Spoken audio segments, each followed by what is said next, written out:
Good evening, everyone. Thank you for coming out. Excuse the technical difficulties. We had to finesse our way here. That's what we do best. Yes. Today, a very special guest, number one, Walk the Walk podcast, Footlocker and me, hosted by OTB. This is our first episode in Abu Dhabi, actually in the Emirates. Yes. So honored to be here. It's good to see people from the local community. And of course, the man to represent Abu Dhabi, none other than my brother Nader X Flash. Thank you for having me. Round of applause for my man. Appreciate the love. Thank you.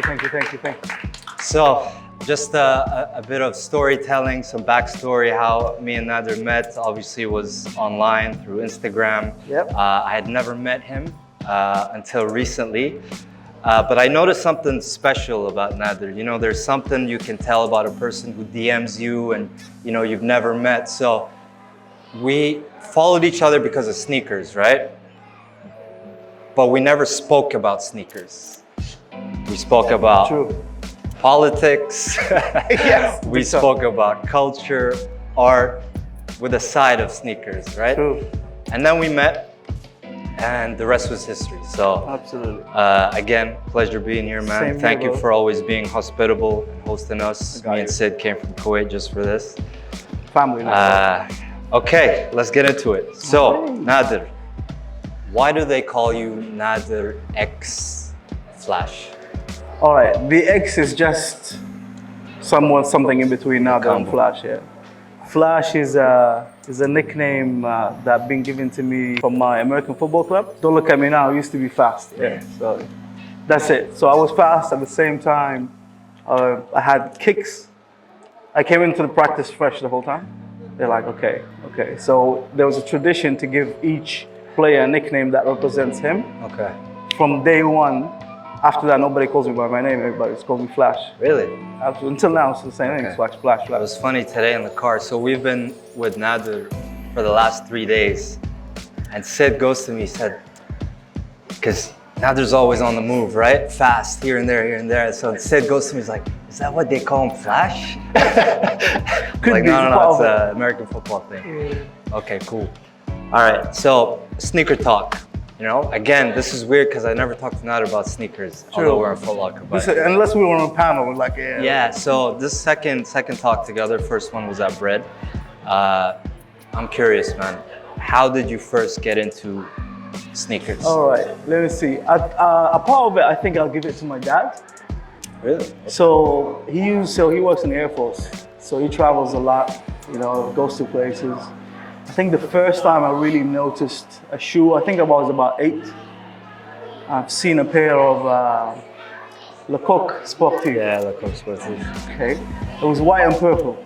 And if you see like white and purple back in the 90s, it's such a colorway. It's different. So I started wearing them, going out in the street, playing football, come back, hide them like I've never worn them. And I think within that same year, he came back, and he came with an Air Max 95s, the neons. That's it. Okay. The moment that shoe got in my hand, and I think was he in Europe or? I have no idea. I 95 didn't ask him. Yeah, probably. UK, yeah, it's a UK thing. Yeah. And since then, I always look at people's shoe. And then I'm a sport. I played sports. I played handball, I played basketball. So that's another part. I go to the court and I'm like, okay, I don't want to be wearing the same shoe like everybody in the team is wearing. I want to wear something different. And from there, bro, it's just year after year, and it just got expanded. Okay. I forgot to ask, what's on feet today? Oh, okay. Yo, I've been waiting to wear these for a minute. Okay. These are Customs? No, actually. Really? Yeah, these are Air Force One's Premium Good collab. So it's a collab with a so-called Premium goods. Oh, I've never seen these. And Wow. I remember I tried online to get it when they dropped on the store. I couldn't get it. I'm upset. I'm like, it's not gonna drop anywhere else. And just a week ago, did the sale. I'm like, yo, I need to get a pair. Okay. So, yeah. Nice. I know you're an Air Force One guy. Yes. But this is a sneaker, we're in a sneaker store, right? So I have to ask, top 5 sneakers for you. Top 5 all Yeah. time, or like top 5 at the moment? Let's do top 3 of all time Okay. and top 3 of the moment. Top 3 all time will be Air Jordan 4, Really? Air Max 95, Air Force. Really? Easy. The 4 is over the Air Force. That's, yeah, probably. Nice. Probably. Out of design-wise, let's say. Design-wise, okay. Yeah. Nice. And of the moment. 5 at the top 5 at the moment. Let me Okay. guess. No, actually go. Yeah, guess. I will get. New Balance has to be there. New Balance 2002R Yeah. protection pack, especially the pink ones. Yeah. These Air Force One undefeated, Air Jordan 1 lost and found, Reimagined 3s. Reimagine 3s? Reimagine 3s, Okay. yeah. Nice. I've never had a white cement. I've had black cement. I've never had white cement. Okay. So this one's a bit like. I love that shoe. yeah. I doubled up on those. And what's lately as well? Asics. I've been wearing Asics a lot. I've been wearing the NYCs. The purple, okay. Awake collabs. Nice. Yeah. Super comfortable. I love At those. the moment, yeah, these up there. Nice. Okay, so yesterday, Nader was kind enough to show us around Khaldiya in particular. Yes. And one of the places I really wanted him to take us was linked to a story he told at Bread. I think the question was your favorite sneaker story, and it stuck with me because I've never really heard a sneaker story like that was linked directly to our culture, and it Yes. kind of like Yes. added meaning to The the shoe. shoe in that way. I thought it was very special. So I saw the shoe somewhere there, It's right here. but what's more interesting is the story itself. So maybe you can share that story. All right. So it was Ramadan. It was Ramadan. You know, it's Ramadan. Like we stay up late. You know, talk with the homies and all of that. And at the end of morning, we go to pray before we go home. So we were near one of the mosques in Khaldiya. So me and my boy Ali, we go to pray. Ali finished praying, he goes out, and then he sits by wearing his shoes. My shoes were next to Ali, and there was 2 kids going up to the shoe, checking it out, leaving, taking a bit of time, going, checking it again, leaving. The 3rd time they came, Ali was like, yo, you're not picking this up. Because he thought they were picking the shoes up. And they're like, no, we just wanted to know what shoe it is. He's like, oh, okay. He's like, hey, wait, he's coming out now. So when I came out, Ali's smiling, and I'm like, oh, what's up? And he's like, see the kids over there? He's like, yeah. He's like, they want to know what the shoe is. I'm like, they want to know this shoe? And to me, it's an amazing shoe, but to the public, it could be just a plain shoe. It's an Air Force One high white. Yeah. One of the retros. just Can we toss it have? to me? Yeah. So not a hype shoe. Not a hype Not even a shoe. GR. Like Yeah, I it's guess, just yeah. it's a quick strike, one of Yeah, the quick quick strike, strike, Great leather, just simple colorway. Yeah. You wouldn't think a kid will look twice because everybody's on Air Jordan 1s Yeah. and dunks and everything. Okay. And all they did is like, can we know what the shoe is? I'm like, why are you asking? And they're like, this is really good, we really like it. And to me, it was like how it was back in the day. No influence, nobody told you to like this shoe. And it's just you and something in the universe that told you this is cool and I want to know what it is. And the moment I told them, like, this is Air Force One high, you cannot find it here, but anything you want, tell me, and I'll tell you where to get it from. And from this day now, yeah, this shoe holds. Every time you see the shoe, bro, you it's remember that yeah, story, holds a special place now. Yeah. So yeah, that's I think it's also a landmark, right? That mosque. that mosque in Khaldiya, it is because now it's one of the biggest, like featured mosques that looks like the old mosque that we have. So it looks a bit retro Right. from back in the day. So, yeah. Okay, nice, great. Okay, we're in Footlocker, right? I have to ask this question. Okay. For me, at least, one of the first sneaker stores or retailers that I experienced, I remembered, especially in Kuwait. I'm from Kuwait. Was Footlocker. Do you have any specific Footlocker stories? Like the first Footlocker store you remember growing up? Did you see one abroad? Did you see one here? Did you cop a a certain sneaker? Any Footlocker memories? I mean, I've seen Footlocker in Australia. I've seen Footlocker in the UK. I've liked them. I went in and I bought shoes from there, but I don't remember these sneakers very well. I remember the sneakers that I got from the first Footlocker here in the UAE. Right. The first Footlocker opened in Wahda Mall, when Wahda Mall was like the talk of town. Wahda Mall was doing a new extension. So they opened up Footlocker there. Obviously the first thing I'm gonna do is go to the Footlocker. We didn't have really sneaker stores. We probably had Sun and Sand, and it was a bit. So I got there, the first time I walked in, I found like tons of Air Force One in different colorways, some Charles Barkley's, Nice. Air Max 180s. The 180s, yeah. And Spizikes. The Spizikes. So there was a time, you remember this time, so there was a time where we couldn't get any Jordan 1s or 2s, 4s, 3s, nothing. There was a time, and it was the Fusions time. So the Fusions are a mix between a Jordan Retro and an Air Force. So there'll be a Jordan 4, Jordan Force 4. Yeah, That's the what's called. Fusion song, man. Crazy. So there'll be like a sole, it's an Air Force, and then the top will be a Jordan 4. And those are the shoes that we had back then. And Footlocker in the UAE had a few of these, copped a few. I got I think an Air Jordan 1 Bread 11, Jordan 5 Prime. Obscene things, like obscure, like you cannot know how it looks, but that's what was there, and it was good. Okay. Moving into fashion. Okay. Some people call it streetwear, some people call it street style. You've been around local designers, regional brands, you know the founders of these brands, you know the head designers, you know the influencers who promote these brands. Yeah. Great brands out there. I'm a fan of a lot of them. Then there are brands that are missing something, missing a story.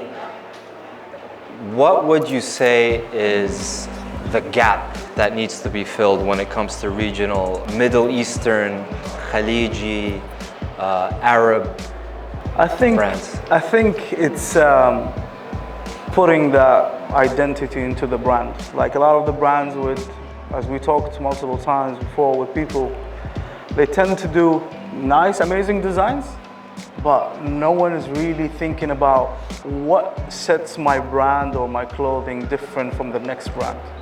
Like we can see some brands that are from here, they're good. But then if you ask anybody, guess where this brand is from. Between UAE and Paris, there should be something like you'd say, okay, this is from Paris and this is from the UAE. Or like this is from the GCC, let's say. Yeah. And I think it's building an identity, unique designs that are just found in like the region. And I think digging deep into culture, what's stronger than this? Like here, comparing to the West, we have so much when it comes to design. If we go back in history, we got so much. We got from patterns to cuts to practical designs. I think we will find a lot.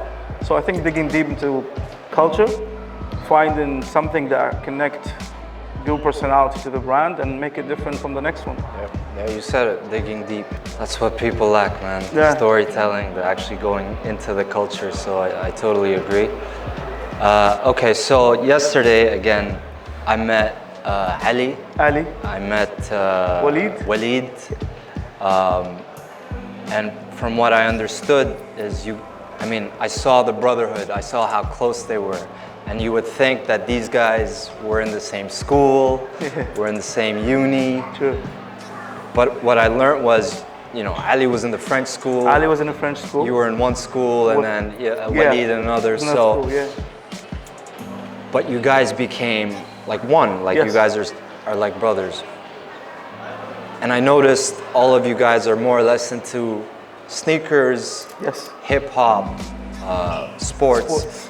What would you say is the common ground that brought you guys together? Sports would be number one. I think sports would be number one. Okay. Back in the day, you go down, play football with people, and you click with certain guys. And then obviously basketball is the same thing. and then hip hop. I think this is the thing. You go play football and you finish. Somebody will be like there with back then with their CD, with the cassette or the CDs, and we'll try and see what everybody's listening to. And you get to think, oh, okay, this guy listens to the same thing that we listen. And if we go back then, I think the hip hop community was a bit, there wasn't like, and it's, again, it was regarded as the rebel group. Yeah. If you listen to hip hop, you're like, all right. So I think we gravitated towards each other from sports and then hip hop. And music. Yeah. The same, more or less the same in Kuwait. You know, you had because we spoke about this again yesterday. It was, in high school, it was, because I went to a private school, an American school, it was always the people who were into like rock and alternative music, and then it was the sports, the people who were really into sports, then it was the local kids, and then it was like the dudes who loved Biggie and Kanye and Jay-Z, and they were kind of like their own group. So I definitely can relate to that. All right, so you've seen sneaker culture, I would say, grow. Yeah. I mean, I personally saw it blow up in 2015, and that's heavily, in my opinion, due to Instagram. I agree. Was it the same here in Abu Dhabi? I'd say so. So this is the things that probably I missed. So between 15 and 16, I was gone for over a year out of the country. Before that, I've seen a few guys that slightly get into sneakers because they see some other cool guys wearing sneakers. I left for a year, came back, and it took another level. When I left, there was no raffle. I came, there was raffles, lineups, and I was like, whoa, what's going on? And people was telling me, like, oh, you don't know, like people are like really into this now. We got few stores that actually dropping stuff. So there was this guy where I don't know what happened because I wasn't on social media at all. Even at that, when I came back, I didn't join social media until 2019, 2019, when we first spoke, probably that. But I've seen it, how it changed in the street, but I cannot tell you how social media affected people at that period of time. All right, I didn't know that, man. You got on social media for 2019? 2019. Wow, okay, you've done a lot of work since then. 2019, but Can't even imagine if you were on social media for like... I know, sometimes I think about it, I'm like, maybe, but it was good. I think I was comfortable back then with that. Okay. All right. So, 2 questions on inspiration. All right, so everyone gets inspired by different things, whether it be music or art in general or movies, whatever it may be. So what inspires you in a creative way? Ooh, that's a good one. That's a good one. Before, I'd say if I go back, 5 years ago, probably would be music. Music probably is where I get the inspiration from. But the more I get into this inspired state, the more I travel, the more I'm sat with creative people, the more I see things. And then I heard, I'm trying to remember who, but it's like every day we go out, I'm a learner. Every day, I love learning. It's just a thing I have. So each day we go and we pick up something from someone, just a small piece of something. A look, a certain walk, a certain sound, a certain light reflection. It's just a daily thing that you see. And I think creatively, that is my main thing, like just the daily, day-to-day, looking at things, looking at people. But the biggest one, I'd say, having, honestly, I'm blessed from the homies that I have and the new peeps I got to know now. Like the levels of creative inspiration is like high right now. Yeah, totally agree. Okay, so again, going back to spending 48 hours with you, very inspiring by the way you're just motivated to just, you know, everywhere, you know, you're just, you know, and it's like nothing to you. So what inspires you to keep motivated in the way that I've experienced, like just constant pushing, whether it's being on the phone all the time, you know, making calls or going from Dubai to Abu Dhabi, you know, what inspires you to keep pushing? Is it the results? Like when you keep winning, is that, you know, do you want to just keep the momentum going? What keeps you going? All right, there's two sides to this constant inspiration. Is all right. So one of these sides is I've worked in the army for like 14, 15 years. I've been to places that people don't want to go to. I've been to certain countries. I've seen things that probably no people won't see. I know how life is fragile. So that to me is it's a huge push. And I've been in a difficult situation within that work situation as well. Right. So life for me, day to day, wake up, bro, it's a great day. Yeah, you appreciate it. It's a great day, you appreciate everything. Water tastes amazing, the coffee is good. Perspective, bro, it's perspective. It's life changing. Yeah. It is life changing. And then from the other side is once I knew what I can contribute to beyond myself, like to the family, this is the first line. Yeah, it's like the first line. I can do well for the family, and then what can I do for the next line, and then people around me. And when I saw that happening and that effect, and how can I add value to certain people or help people do things, bro, it's just, I think this is the journey and how it happens. Sometimes I don't even look at results. I say to the homie Zaid or the other homie, like, we don't care about views, we don't care about no likes. Let's do the thing that we want to do, push forward. Is it good for us? We love it. That's it, done. Move to the next one. Yeah. What can we do? Can we help somebody? And I think in that way, this is what sort of started Tribe on us. And like trying to get all the creatives to collaborate, you know, push that compete mentality aside. Non-compete. Non-compete, you know? This is, when you did that, that's an inspiration for me. I'm like, somebody's on that level as well. Like, I look up to them. I'm like, non-compete, collaborate, we just create. I mean, bro. So yeah, this is where it comes from, man. Yeah, I'll just give you guys a quick breakdown on what non-compete is. So around 2019, December, the shift in my content, most of my content was sneaker related, fashion related, and then it kind of shifted into conceptual art.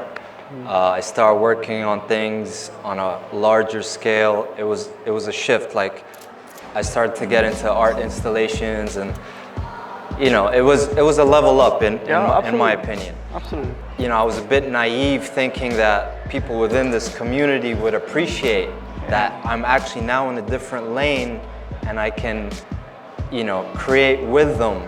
You know, I'm not in this box of being a sneakerhead or a influencer. So being naive and thinking, because I've leveled up, I'm talking about the people who I came up with. And the feeling I got was they all of a sudden thought I wanted to compete. I wanted to compete with them. And in my mind, I was thinking, because I'm kind of in that lane now, I just want to create with them. So non-compete is all about not caring about competing, you know? So this brings me to the point to what you were just saying, you know? And then this brings me to my next point, community. So I would like to hear from you. I've seen it firsthand, but I'd like to hear it in words. How would you define or describe or explain in a concise way your idea of community? All right, it's more than, some people think people in the same space that like the same thing, they can consider themselves community. Can be. For me, personally, community is a group of people that would support each other beyond the like on Instagram. Right. Do that extra thing. Show up from Ajman, bro. This is like a 2-hour drive, let's say. You know, just to be here. The guys picking up the phone, checking up on people, saying like, listen, if you got this project, I'll help you. Okay. some people like within the community that don't care about money, they just want to help other people create. Again, support is, I think, is up there. Like I would say support is like one of like the fundamentals of being like a solid community. Right. And then we're taking it further. Like one level is like there's active members and then non-active members in the community. And I hope one day the non-active members just support the active members. Just support. Because some people say, I do nothing. I don't create. Why should I support? You see what I mean? Like, because they think they have to get something out of it as well. But in a community, in a real community, which is, and it's a primal thing. We can agree it's like a primal thing. We go back like to tribes or whatever. It's a community, yeah. Of course. They do things just for them to come up together, like to survive, to grow together, all that. And I think if we install the same thing right now, bro, I've seen it firsthand, like how it works. It's phenomenal. Yeah. So, yeah. I think evolution and growth is directly linked to your community. So yeah, just staying on that. I have a love and hate relationship with the word community. I think community is extremely important. If it wasn't for community, I wouldn't actually be here. I wouldn't have a creative agency. I wouldn't have known Sid. Same here, bro. Yeah, so the Instagram community has been extremely beneficial, but you know, I see it as a blessing. And I'll be forever grateful for community. But then, you know, I'd like to hear your thoughts on community is about acceptance, yes. Right? Yes. You have to also be open to the people who you want in your community in order to grow. So, absolutely. So I'm wearing a shirt that has red tape. You know, red tape is another way of adding obstacles in order. Have you ever experienced anything like this? Me? I experienced red tape in a different settings. Not within the community we are in now, like probably at work back in the day. Yeah, big time. Okay. It's like the moment, which is a sad part, like I'm with you in a unit, for example. If I go up, everybody goes up. But if you restrict me, none of this group is gonna go up anymore. And we're gonna just stay stagnant in that. And I stayed in that zone for a long time until I was like, nah, I'm out. Right. So I know what you mean. All right, so one more question and then we can make it interactive. So our culture, you know, growing up, you know, I grew up in a Palestinian household in Kuwait. I'm from a generation where a lot of my cousins, friends have grown up in households where your parents expect you to go into engineering, medicine, finance. They're parents, so they love you, right? They're always looking out for the best, but going into the artistic field or anything creative, I wouldn't say it's frowned upon, but it's not as encouraging as all the other industries. So I know I experienced this. What would you tell that 12-year-old, 13-year-old, 19-year-old who's in that same situation at home? How would you give him advice, guidance? What would you tell him or her?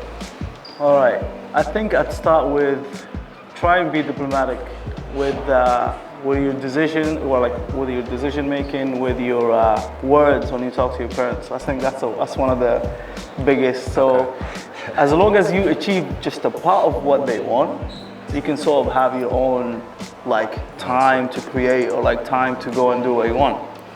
At the same time, hold your ground like to what you like. Hold your ground to what you like, and ask if you know a person that is older than you that went through what you went through. Ask them like, how can I maneuver through a thing? Because if I go back, we didn't have. There was nobody in front of us to show us the way for anything creative. Like, because as you said, everything creative didn't look beneficial for the parents. If you draw, they're like, yo, this is not real. Like, this is not gonna get you a job. This is not gonna secure your house. So most of the people back then just listen to their parents and just divert and they go do the normal things. But so some of us that went and just kept through and went through, ask those people. If you're an artist, ask another artist. So, listen, my parents are this way. What do you think is the best way to go about it? And at the same time, you should assess it as well yourself. Stick your ground, create. Whatever you get inspired from, do it. And if you get stuck, it's all right, because you know what? This is what happens with the creative process, yeah? Sometimes you'll just get stuck. You won't have the ideas. It could take a day, 2 weeks, month. I've seen it. Bro, just take your time. Don't press yourself too much. The time is there. Just believe in your talent and skill. And I think a lot of the people right here exactly do that. So I know that. Dope, man. Okay. Should we take questions? Questions? Any questions? Yeah. So obviously you're super ingrained into like the sneaker culture in the UAE, and obviously like Footlocker has given us like that chance to tap into the sneakers that we can't really have over here. Yeah. What do you think is missing? Because we always talk about what we have. Okay. So what's missing in the sneaker community that you want? What is missing is things like this, like what we're doing right now. Sneaker talks, education around the storytellings of certain sneakers. Why do we do this? Why do we love this? I think more into also involving the community, and this is a group community. This is like a community event, you know. I think brands need to do this. Brands need to tap in to see who are the people that like their brand genuinely, and actually get them involved to create with them together, you know? Because before it used to be like, oh, you have a lot of followers, here you go, can you please create? And they might be not even a creator, they just pose and that's about it. But right now I see it happen a bit more, but I think more of the brands tapping into the community and actually being genuine with the people that actually support that brand. What are your top sneakers? Top 3? Oh, that's a good one. You do of all time, Okay. as you said. Okay. Top 3 and then top 5. Okay, current and Yeah. all time. So I'm a huge Michael Jordan fan. Like that's the reason actually why I'm here right now. I love basketball, and because of him, I started to collect Jordans. So my favorite shoe of all time is the Jordan 1 Bread, the black and red, you know, because of its story. Number 2, just to mix it up, I love the Air Max 1, the OG, the white and red. Yeah. Number 3 of all time, I would have to go with the Jordan 3 Cement, Black cement? the white. White cement, Yeah, okay. yeah, the white. So I'd say those are my top 3. I'm a Nike guy. Currently, I'm wearing the New Balance 650. Is it 650? I'm really bad with the numbers. Which is The the high? Emily Ondour, the ones I wore The today. one, 860. 860. 860. Those are good. The 860. I am wearing the Ambush actually a lot. The Air Force Ones. What else? Rotation. Oh, I'm wearing also the New Balance, the Action Bronson. Oh man, I need these. Yeah. Yeah, a couple of guys that want to A get lot of these. NBs actually. A lot of NBs lately. They're doing some good stuff, right? Which one? Yeah, baklava. Bam. Yeah. That's a good rotation. Yeah. That's a good rotation. But yeah, any more questions, please? Yes, go on. I have a question regarding like counterculture. How do you see your own role in like the counterculture of like hip hop and like that kind of like street culture that's kind of going more into the mainstream in the UAE today? That's a good one. I mean, for me, it was always a way of life. Like day to day, I'm in it, day in, day out. Going in mainstream, it's not gonna last. Like whoever just follows the trend, and we see it right now, they'll phase out. But the people that are really into the things that are inside street culture, whether it's skate, hip hop, what sneaker culture, like fashion, streetwear. If you're really in it, like passionately, you will find your place so easily, and you'll find that community so easily, and it keeps growing. And for me, it just kept like some of the OGs fell with the time. You know, like I don't know, I cannot call it age. I don't know what it is. Like they think I'm not too old now, so I think I'll just chill. Like, you know. And instead of what I say to people, why don't we like sort of educate like the come-ups, like tell them how was it back then, what they can do now, assist them in something. Because we know the guys from back then have the connects, as you said, like they know the people who started the brands, you know who directs the certain brands, but nobody's sort of like giving that to the new generation. So they're like sort of like scrambling, like what should I do with this creation I do? Like I want Adidas to look at my thing, what do I do? For me, and this is what I think, and I'm trying to put now, is to contribute in that way and help everybody see their way, encourage them to create what they like, be who they are. That's a big thing. For me, being real, being 100% who you are, without trying to flex or like try and be somebody else in front of people, that's a big thing for me. Because authenticity will always win. At some point, we were at that fake phase a few years back when if you had a certain look, if you had a certain brand, then oh yeah, you're the, what do they call it? You're the OG of this stuff. But I think now people realizing and brands realizing, authentic people are actually the ones that last, the ones that will spend the money in the brand, that will create for the brand, will work with it, will go with it all the way. So that's what I say. So just to understand your question, so counterculture to sneaker culture, like music. I use it more to define, like in this case, I would say it's like you have your traditional sense of like how you express yourself in this country in relation to what this country expects of you, I guess. But then you are seeing like this phenomenon of a growing counterculture to that like sort of expected expression, and it's something that's a bit like, it's a bit more loose, it's a bit more fun, it's a bit more, you know what I mean, like funky, and like it's getting more and more mainstream, and you're able to see this like sort of what the expectation of the expression is versus the counterculture expression are kind of becoming mainstream, like together. Right. Sense? Yeah. Okay, got you. Yeah, I totally agree. Direction. You know, just give direction, give guidance. Like Virgil, I'm a big Virgil fan. He had this theory of being an open source. Yes. You know, just sharing knowledge. He wasn't really categorized in, you know, these subdivisions. He was an artist. Until now, you can go to his website and it's open source. Yeah. You know, so I think that's important. We were talking about street culture. Abu Dhabi, where it was. You cannot deny it. From sneakers to style to even the way of life, which we took Tariq on a journey like to yesterday. It's just the way of life. What a journey. So Dubai still has their own thing as well, because also we gotta open up for diversity and people that come from outside, the artists and all that.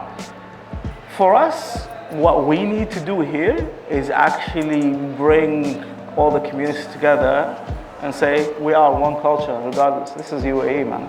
We'll have differences between the cities, that's normal. But we go back to, it's not about competing, it's more about collaborating. And if we want to be our own recognized culture like the UK culture or like US, then we gotta stick together, we gotta do shit together, we gotta support each other, we gotta make that noise together. If we're doing small noise here, small noise there, and then what? We'll still just be the same. We're not gonna export nothing unless we become one. Yeah, so going back to non-compete, right? So the non-compete concept that resonated with a lot of people. So we did t-shirts, we did merch, and the front said non-compete. And you know, non-compete to me, the first thing I see is a non-compete agreement. And with agreements, I always highlight, you know. So non-compete agreement was directly linked to like this bright yellow highlighter. So that was the color of the shirt, and it said non-compete in typewriter font on the back. there's a Method Man rap where he says, we can all get by if we unify. So that kind of like Sums up what I sums said. up sums up what you said. So it's easier said than done, but True. honestly, you want to grow, you want to evolve, you gotta collaborate. Absolutely, man. Absolutely. One more? Abu Ahmed, I know you want to ask a question, bro. Come on.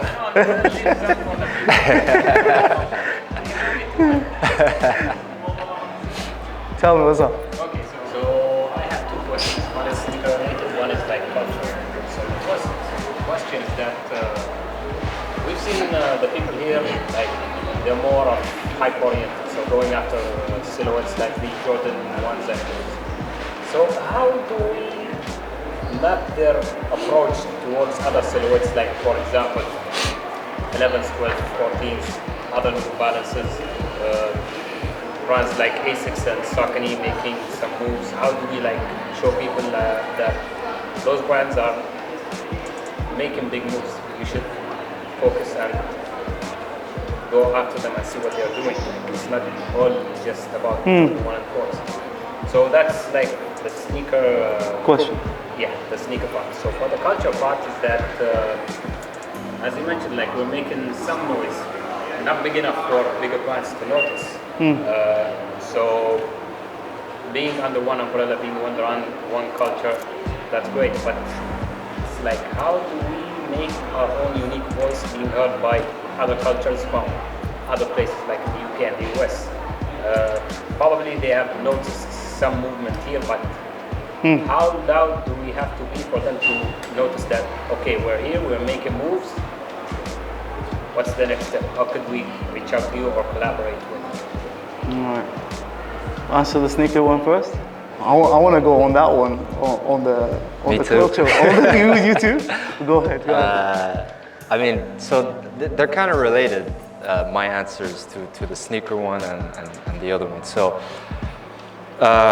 yeah, I see it as well within the region, in Kuwait in particular. You know, there's kind of like this division of these sneakerhead or the sneaker community. There's the hype beasts, you know, there's, I guess, the resellers, there's the OGs like me, and there are the people who are curious about these new silhouettes and these new stories. So the way I would do it is I would dig deep into that story. Like I just learned Saucony, the shoe, today I learned from your friend that when Neil Armstrong went to the moon, right? They use the same material in his moon boot that they do in these shoes. So right away I thought the world needs to know this kind of information. Of course. Right? So I feel like you take from that story, you create the most, I don't know, creative pop-up, digital content would play to that story and just make it appealing to people who aren't even into sneakers. So. Yeah. That's the way I would do it. The Jordan 11, I mean, there's so much history behind that. So I would really dig deep into the storytelling, which is already there, you know, and then educate, but educate also in a tangible way, like bring people out, you know. Yes. You know, just make it like fun and creative as well. So that's how I would do it. The answer to the other question is, how do we make noise to open the eyes of the people who are looking from the outside? Because, you know, let's admit, we're not on the biggest, brightest stage.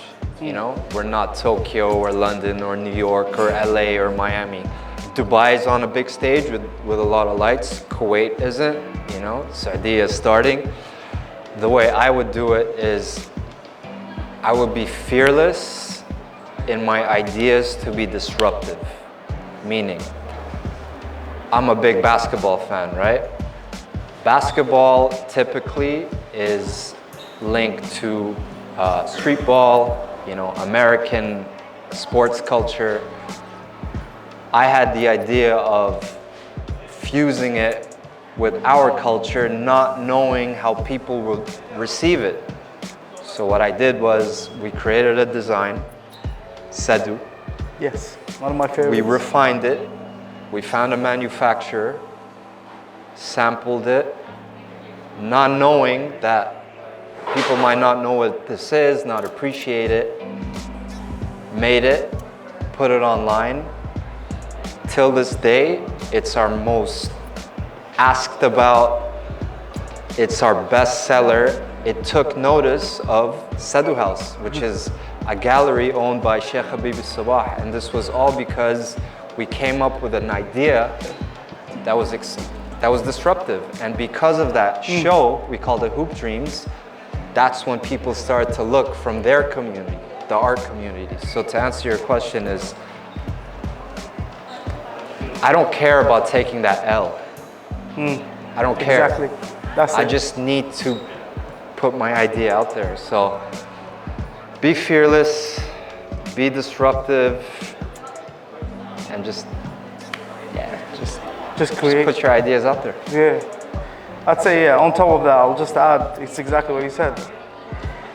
For me, it's just the fact of, like, yes, we want the outside to see what we're doing, but at the same time, we don't care. We'll just do. It's like when we talk about some of our friends, they do some cool content, but the brands are not noticing. But the guys want the brand to notice. But I'm like, the moment you get fixated on that, this is when you lose. Right. But it's not lose, you're not taking the L, no, you lose, because now all your focus is that, it's not your work. But when you focus on your work, you'll just keep elevating. You're gonna do something disruptive. You're gonna do something new, come up with new ideas, and just, experiment, I guess. Yeah. So that's the way. The panel talk on bread, the other one. So this guy puts me on a panel talk with, so Ayota's only been around for, since December. So I was on a panel talk with the founder of Pleasures, the founder of Filling Pieces, the founder of Daily Paper. Yeah. And one of the questions that was moderated by Hype. So one of the questions that they asked me, this also plays on to your question and your comments. So he asked me, he said, how do you stay relevant? And my answer was, the best way to stay relevant is to not care about relevancy. Do not care about it. And everyone on that panel agreed on that answer. Yeah, so I think, being kind of nonchalant and indifferent is, I think that's the way to go. Yeah. Any questions? Good? All right. All good? No questions? Excellent. Okay. Closing words. Spending the whole day with Nader yesterday was fun. You took me to your favorite juice spot. Shout out we to went to Hamdan Center and saw some off-white fours for 50 dirhams. We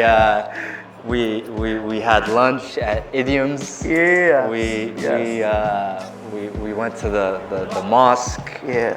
We went around the city, and throughout the journey, Ali showed up unexpectedly.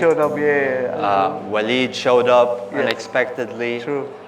And it was just like this natural feeling of just friends coming together, and then we dropped off Waleed, and we were in a neighborhood where Nader was describing, Waleed lives here, right? Ali lives there. Ali lives there, your other friend lives over there, used to live there.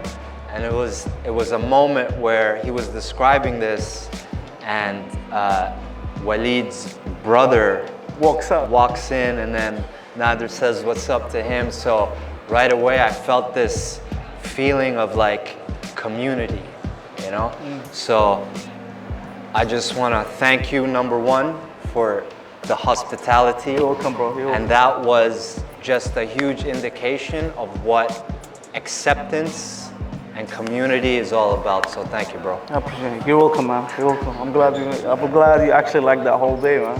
Thank you, man.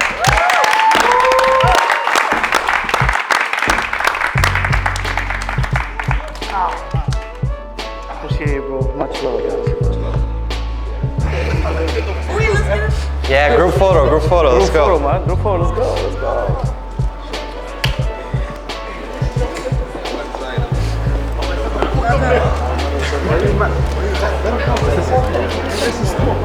This is mainly tribal and trying. Wow, these guys. Right, but Oh no yeah, most of them like under 24. I see it. I see the hunger in their eyes. Yeah.